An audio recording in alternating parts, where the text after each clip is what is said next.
আৰক্ষীৰ যি আচৰণ তাৰ সেই সন্দৰ্ভত আপোনাৰ প্ৰতিক্ৰিয়া কি? এনেকুৱা অভিযোগ অকল মানে আজি বা যোৱাকালি বুলি নহয়, এনেকুৱা মাজে মাজে আমি দেখি আহিছোঁ। আৰু এই আৰক্ষীৰ যি আচৰণ, আচলতে এই আচৰণখিনি আৰোহণ কৰিছে কংগ্ৰেছৰ পৰা আৰোহণ কৰিছিলে। কাৰণ কিয় ভাৰতীয় জনতা পাৰ্টীৰ চৰকাৰ অহাৰ পিছৰ পৰা যথেষ্ট তেওঁলোকে সলনি হৈছে। তাৰ মাজতো এনেকুৱা ধৰণৰ ঘটনা আমি ঘটি থকা দেখিছোঁ।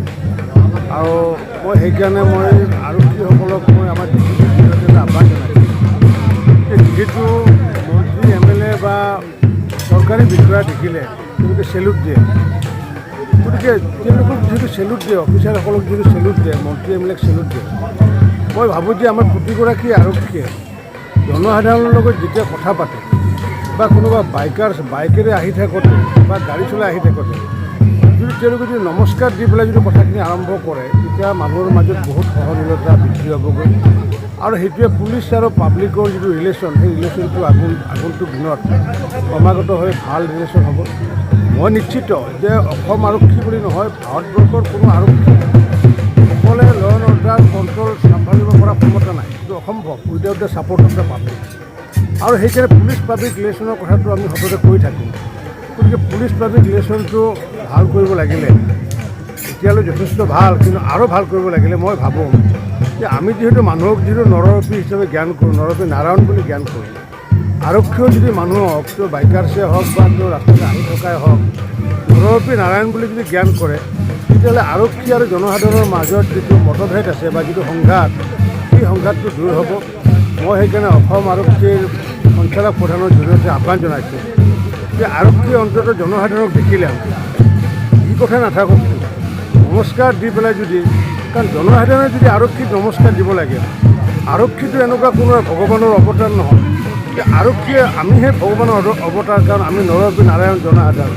কিন্তু নৰৰূপী নাৰায়ণসকলক যেতিয়া নমস্কাৰ দি পেলাই সম্বোধন কৰি পেলাই যদি যিকোনো কথা আলাপ আলোচনা কৰে, তেতিয়া মই ভাবোঁ যে পুলিচ আৰু জনসাধাৰণৰ সম্পৰ্কটো আগন্তুক দিনত অধিক ভাল হ'ব বুলি মই ভাবোঁ।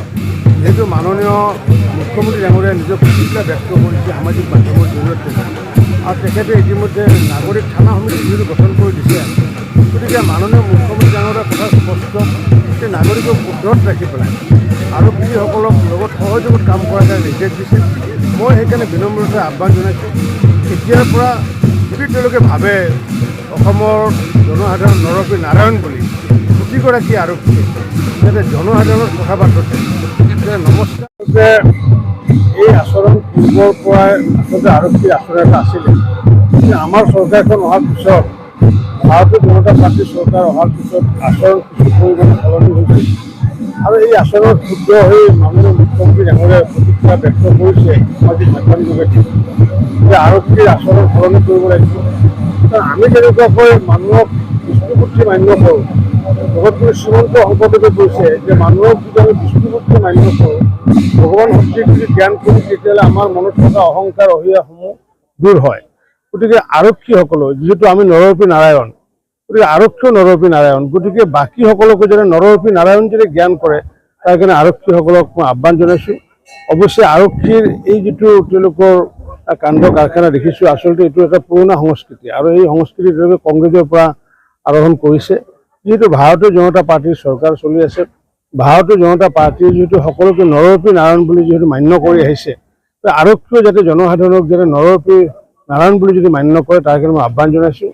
যে আৰক্ষীৰ এনেকুৱা কোনো কথা নাই যে আৰক্ষীয়ে যিকোনো এজন আৰোহী যদি আহে বাইকেতে হওক গাড়ীতে আহক, আমি যদি নমস্কাৰ দিব পাৰোঁ, মন্ত্ৰী এজনে যদি বেলেগ নমস্কাৰ দিব, অফিচাৰ এজনে যদি বেলেগ নমস্কাৰ দিব পাৰে, আৰক্ষীয়েনো বাকী বাটৰুৱাসকলক নমস্কাৰ কিয় দিব পাৰে? যেতিয়া আৰক্ষীসকলে বাটৰুৱাসকলক যিকোনো গাড়ী চলাই অহা মানুহক যদি নমস্কাৰ দি পেলাই যদি কথাখিনি সোধে, তেতিয়া অট'মেটিকলি তেওঁৰ মাজতো খং নাথাকিব, আৰু যিসকল ব্যক্তি তেওঁলোকৰ মাজত খং নাথাকিব। মই ভাবোঁ আৰক্ষী প্ৰতিগৰাকী আৰক্ষীয়ে জনসাধাৰণৰ যেতিয়া কথা কয়, তেতিয়া নমস্কাৰ কৰি পেলাই কথা পতাৰ পৰিৱেশ এটা আনিব লাগে। তেতিয়া চাব আমাৰ আৰক্ষী আৰু জনসাধাৰণৰ মাজত সম্পৰ্কটো ভাল হ'ব। গতিকে মই অসম পুলিচৰ DGPৰ জৰিয়তে আহ্বান জনাইছোঁ যে নমস্কাৰ যিহেতু ভাৰতীয় এটা সংস্কৃতি, সেই ভাৰতীয় সংস্কৃতিক আঁকোৱালি লৈ অসম আৰক্ষীৰ প্ৰতিগৰাকী ব্যক্তিয়ে মন্ত্ৰীক দেখিলে নমস্কাৰ দিব, মন্ত্ৰীক দেখিলে চেলুট দিব, জনসাধাৰণক দেখিলে কিয় চেলুট নিদিয়ে? গতিকে জনসাধাৰণক চেলুট দিয়াৰ প্ৰয়োজন নাই। জনসাধাৰণক অন্তত নমস্কাৰ দি পেলাই যেনে কথাখিনি আৰম্ভ কৰে তাৰ কাৰণে মই DGPৰ জৰিয়তে সমগ্ৰ অসম আৰক্ষীক মই আহ্বান জনাইছোঁ।